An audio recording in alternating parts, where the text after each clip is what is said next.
because I thought, you know, he'll like this. They had clients in like 70 countries. They're a big law firm, and their website was in English and a little bit of Spanish, and that was it. So I got it all put together, and I called him up. Well, the day I was ready to call him, I called my grandmother because I didn't, you know, I never had really called him. She gave me his phone number, so I called him up. And his name's Dwayne, and I said, "Look, Dwayne, I've got something I'd really like to show you because I think your law firm could really use this program." And I started to explain it to him, and he stopped me right there, and he said, "Well, Richard, you know, let me tell you, we've got a policy here at our law firm that we don't do business with family." So it kind of just busted my bubble. I was sitting there going, man. So I was sitting there, and I thought, you know, I've got this program. I had it created. It was ready. It was ready to go public with. And then I was thinking about, you know, well, I've got my wife, and I've been teaching her English, and I've met all these people around the world that apologized to me because they didn't speak English. And I just thought to myself, I want to teach English over the internet. And it just happened like that. And since that moment, I've never stopped. I want to back up this story a little bit because I want to tell you all a little story how I actually got involved in this. Back in 1987,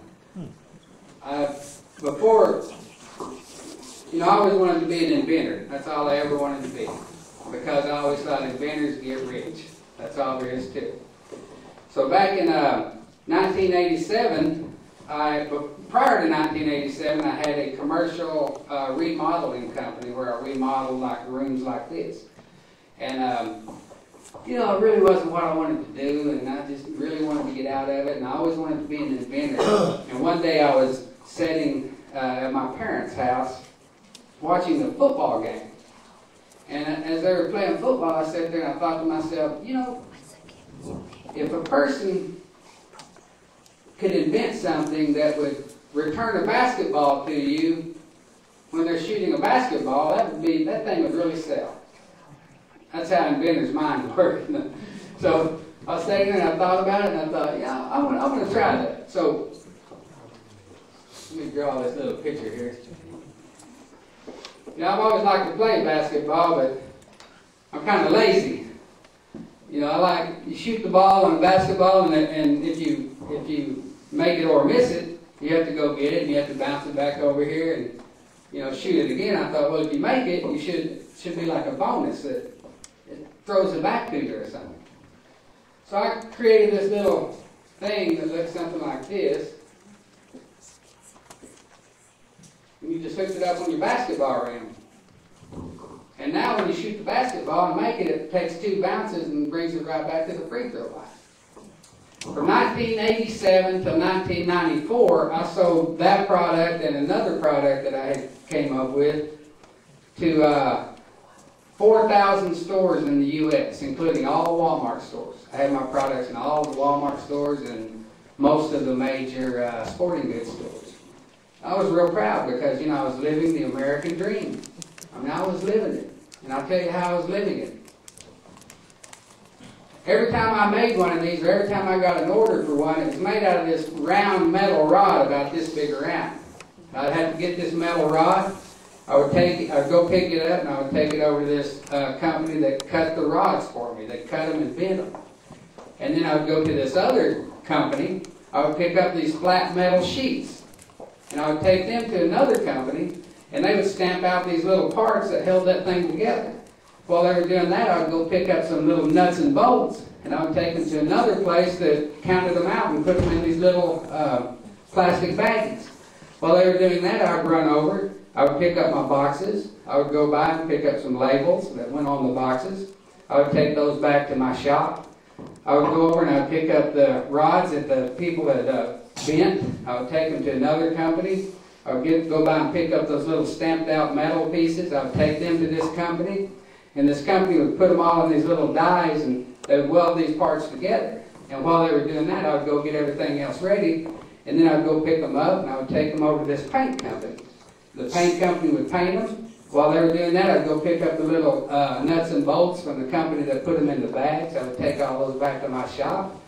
And then I would go pick up these painted parts and bring them to my shop. So now I had everything in my shop.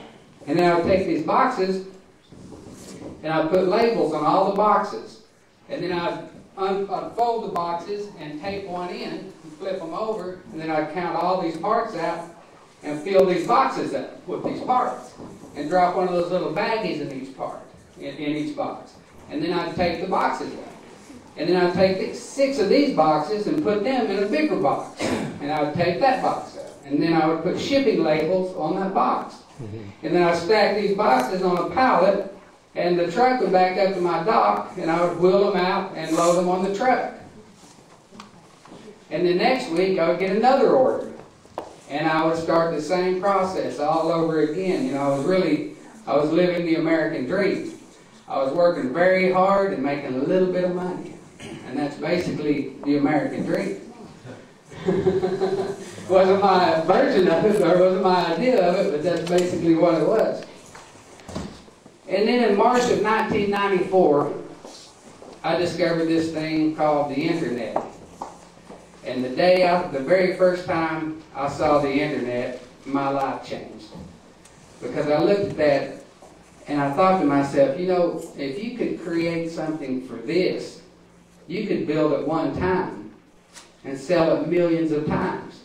The exact same one. And I mean, that thought just never left my mind. Now, I was so sick of doing this, by 1994, I decided I was going to get out of this business and go into something different. You know, I try to stay up or keep myself abreast of trends, and so I was reading all the magazines like Fortune magazine, Inc magazine, and all the magazines that tell you what the next trends are going to be.